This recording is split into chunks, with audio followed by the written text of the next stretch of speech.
Hello, my name is Kosmas Deligkaris, and I am a researcher at the Okinawa Institute of Science and Technology. Today, I would like to explain my project, which is about building intelligent sensor networks for sustainable biodiversity.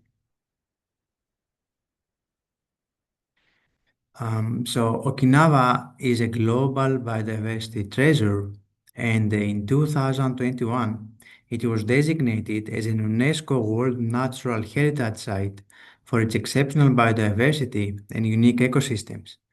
It is home to 95 globally endangered species, 75 of which cannot be found anywhere else on Earth.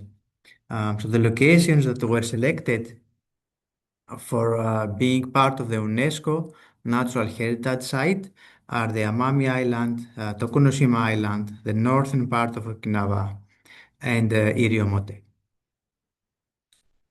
So an example of a globally endangered species you can see here, it's a frog species called Odorrana ishikawa. It is evolutionary distinct and globally endangered and has been designated as a natural monument of Okinawa. Now, unfortunately, globally endangered species like Odorrana ishikawa are threatened by the introduction of invasive species that come from other areas of the world. And here you can see three of these examples. The American bullfrog, the white-lipped tree frog, and the cane toad. And all of these have been designated as Japan's or the world's worst invasive species. And this introduction of invasive species has started many years ago when the white-lipped frog was found in Okinawa in 1964. And it has spread so much now that eradication is impossible. And in 2007, it was found in Ishigaki Island, and again, it has spread so much that eradication is currently impossible. In 2023, it was detected in Tokunoshima, and it was breeding for a year before being discovered. And now there's an emergency eradication by the Ministry of Environment. And likewise, the cane toad, it was detected in 1978 in Ishigaki Island, and in 2015 it was detected in Iriomote, but then it was found quickly and was successfully eradicated in 2019. So what we would like to do to support the efforts of the local authorities on detection, on the early detection of these invasive species, is to create an AI system that can detect at a very early stage the introduction of such invasive species. So the concept is that we have small, low power AI sensors that we can place around Okinawa, on trees, for example, and they would detect invasive species, and they would send notifications to a dashboard or to a mobile phone so that the eradication teams can conduct eradication at the appropriate places. So for frogs, we can do that because they have a species-specific mating call. So the males, they make advertisement calls to attract females. And here I will play an example.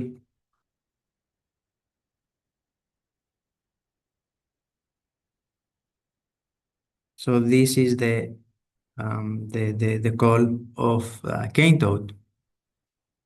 And different species have different types of calls. So we can use AI to listen to the sound and automatically detect the species. And we have established a good AI model for detecting the cane toad and the white-lipped frog. And our model is very small with about 33,000 parameters. And it can detect the cane toad and the white-lipped frog with 90% accuracy, which is very similar to the larger model that we use to compare our results with. And the difference is that our model is small enough to use with ultra low power microcontrollers. And we have made a small prototype with the Sony's presence, and we are now looking for additional funding, external funding, to create a device that we can put on trees, for example, and then it will do the detections and send the notifications automatically. So by doing this, we would like to create sustainable environmental monitoring and affordable, always on environmental monitoring system that can support the work of the local authorities and also help us um, maintain the unique biodiversity in places like Okinawa. Remote islands especially are very important because they are very sensitive to the introduction of invasive species. So ultimately, we're looking to make environmental monitoring self-sustainable by finding additional external sources for our operations. So we were interested in actively exploring funding sources, external funding sources, not from the government, but from private companies. So we want to collaborate with private companies that may also have a stake in the monitoring and the health of the ecosystem. And as a last slide, I wanted to say that this is not just a local problem.